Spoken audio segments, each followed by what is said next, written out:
اعوذ باللہ من الشیطان الرجیم بسم اللہ الرحمن الرحیم۔ اللہ تبارک و تعالیٰ کے نام سے شروع جو بڑا مہربان نہایت رحم کرنے والا ہے۔ مومنوں کے دلوں کو سکون اور قرار کرنے والا ایک ایسا صندوق کہ جس کی طاقت کا کوئی بھی مقابلہ نہیں کر سکتا۔ یہ صندوق جس قوم کے پاس ہوتا اس کے سامنے بڑی بڑی طاقتور قومیں ہار مان لیتی، اور جس قوم کے پاس یہ صندوق رہا وہ قوم دنیا کی فاتح قوم رہی۔ یہ ایسا کراماتی صندوق ہے جس کو پانے کے لیے آج بھی دنیا پاگل ہو رہی ہے۔ خاص کر کے یہودی قوم سپر پاور ہونے کے باوجود بھی اس صندوق کو حاصل کرنا چاہتی ہے۔ پیارے دوستو، آج کی ویڈیو میں ہم آپ کو صندوق کے بارے میں بتائیں گے کہ جس کا ذکر قرآن پاک میں تابوت سکینہ کے نام سے ملتا ہے۔ یہ تابوت سکینہ کہاں سے آیا اور تابوت سکینہ کو کس چیز سے بنایا گیا، اور سب سے پہلے تابوت سکینہ کس کو ملا، اور اس تابوت سکینہ کے اندر ایسی کون سی چیز ہے جسے پانے کے لیے یہودی پاگل ہو رہے ہیں، اور وہ اس تابوت کو پانے کے لیے پوری دنیا کو بھی تباہ کر سکتے ہیں۔ اور اس کے ساتھ ساتھ آپ کو یہ بھی بتائیں گے یہ تبوک کہاں ہے، اور آخر کار یہ تابوت سکینہ کس کو ملے گا۔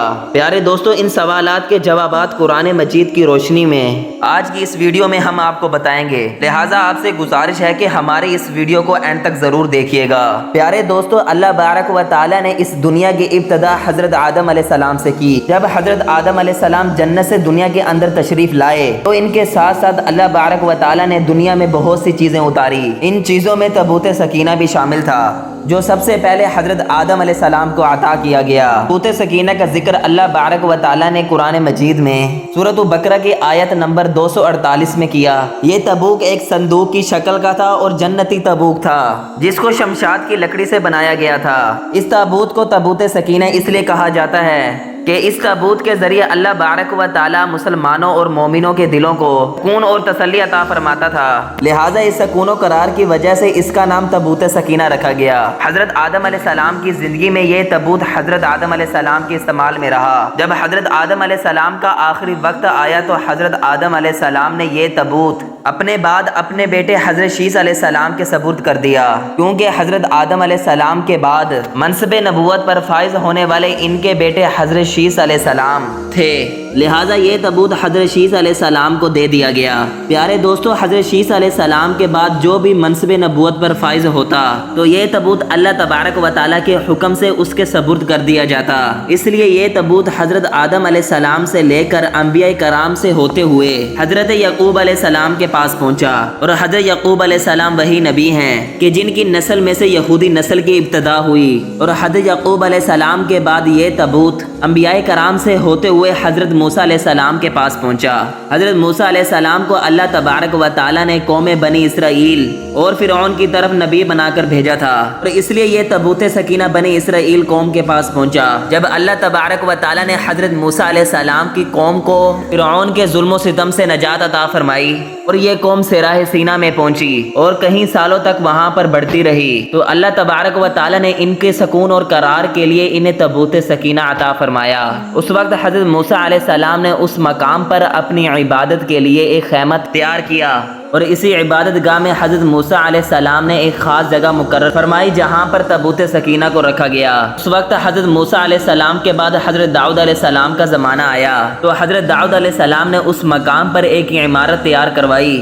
اس عمارت کو ہیکل سلیمانی کہا جاتا ہے، اس لیے ہیکل سلیمانی کا کام حضرت داؤد علیہ السلام سے شروع ہوا۔ اس کو آپ کے بیٹے حضرت سلیمان علیہ السلام نے مکمل کروایا۔ اس وقت حضرت داؤد علیہ السلام اور حضرت سلیمان علیہ السلام اسی مقام پر اللہ تبارک و تعالیٰ کی عبادت کیا کرتے۔ وہاں پر تابوت سکینہ کو رکھا گیا اور ہیکل سلیمانی کو جنات کی مدد سے بنایا گیا، جس کے اندر بیش قیمت پتھروں کا استعمال کیا گیا، اور اس کی دیواریں سونے چاندی تختیوں کی تھی۔ اور اس ہیکل سلیمانی میں جس مقام میں تابوت سکینہ کو رکھا گیا اس کا نام القدس تھا۔ پیارے دوستو، اس طرح تابوت سکینہ ہزاروں سالوں تک یہودی اور بنی اسرائیلوں کے پاس رہا۔ اس تابوت کو چونکہ بہت سے انبیاء کرام کے ساتھ نسبت تھی، لہٰذا اس وجہ سے یہ تابوت مقدس اور بہت بابرکت تھا۔ پیارے دوستو، اس تابوت سکینہ میں ایسا کیا تھا جو بنی اسرائیل کی قوم ہر جنگ میں فتح حاصل کرتی اور دشمنوں پر غالب آ جاتی؟ روایات میں آتا ہے تابوت سکینہ چونکہ اللہ تبارک و تعالیٰ سے نازل ہونے والا ایک خاص تابوت تھا، اور اس تابوت کے اندر بہت سے انبیاء کرام کے تبرکات موجود تھے، جیسا کہ لوح قرآنی تراث شریف کی تختیوں کے ٹکڑے،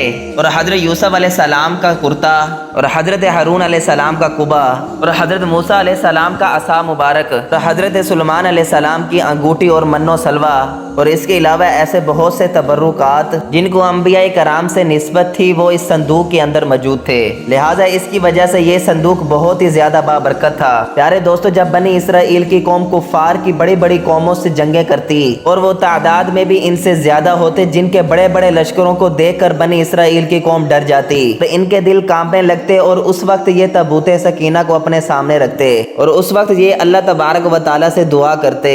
دعا کے بعد اس تابوت سے ایسی برکتوں اور رحمتوں کا نزول ہوتا جس کی برکت سے میں بنی اسرائیل کے دل پہاڑوں جیسے بڑے ہو جاتے اور ان کے دلوں سے دشمنوں کا ڈر نکل جاتا اور دشمنوں پر غالب آ جاتے۔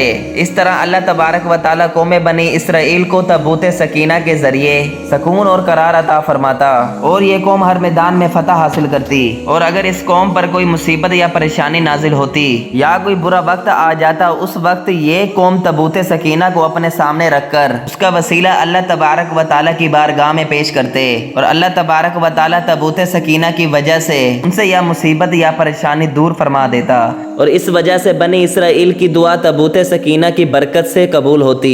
پیارے دوستو، جب تک یہ تابوت سکینہ بنی اسرائیل قوم کے پاس رہا، یہ قوم دوسری قوموں پر غالب رہی اور کوئی بھی قوم ان کو شکست نہ دے سکتی تھی۔ اس تابوت کی وجہ سے بنی اسرائیل قوم کو دنیا کے اندر ایسا عروج ملا کہ جس کا کوئی تصور بھی نہیں کر سکتا، لیکن یہ یہودی اور بنی اسرائیل قوم ایسی بدبخت قوم تھی کہ جو بار بار اللہ تبارک و تعالیٰ کی نافرمانیوں اور گناہوں کے اندر مبتلا رہ جاتی۔ اس قوم کی ہدایت کے لیے اللہ تبارک و تعالیٰ نے بہت سے انبیاء کرام کو بھیجا، لیکن یہ قوم ہر دور میں اللہ تبارک و تعالیٰ کی نافرمان ثابت ہوئی۔ بالآخر یہ قوم جب اپنے گناہوں سے باز نہ آئی تو اللہ تبارک و تعالیٰ کا دردناک عذاب ان پر مسلط ہو گیا۔ اس وقت قوم عمالقہ کے سرداروں نے قوم بنی اسرائیل پر حملہ کر دیا۔ ان کافروں نے قوم بنی اسرائیل کا قتل عام کیا اور ان کی بستیوں کو اجاڑ دیا۔